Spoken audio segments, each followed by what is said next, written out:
রাসূল সাল্লাল্লাহু আলাইহি ওয়াসাল্লাম ইরশাদ করেন, বাদিরু বিল আমালি ফিতানান কাকিতাইল লাইলিল মুজলিম ইউসবিহুর রাজুলু মুমিনা ওয়া ইউমসি কাফিরা আও ইউমসি মুমিনা ওয়া ইউসবিহু কাফিরা ইয়াবিউ দীনাহু বিআরাদিম মিনাদ দুনিয়া।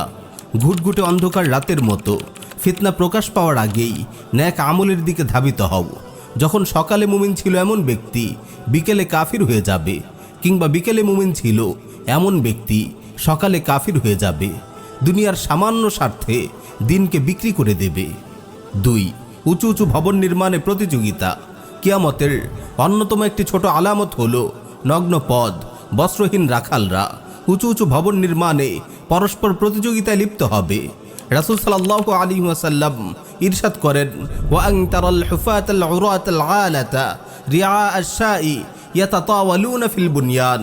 কিয়ামতের অন্যতম একটি আলামত হচ্ছে তুমি দেখবে নগ্ন পদ বস্ত্রহীন দরিদ্র ছাগলের রাখালরা উঁচু উঁচু ভবন নির্মাণে পরস্পর প্রতিযোগিতা করবে। সুবহানাল্লাহ। আপনারা দেখতে পাচ্ছেন এক সময় যে আরবরা মরুভূমিতে পশুপালন করে জীবিকা নির্বাহ করত, তাদের আজ কি রমরমা অবস্থা। এক সময়ের সেই রাখালরা আজ যেন বহুতল ভবন নির্মাণের প্রতিযোগিতায় লিপ্ত।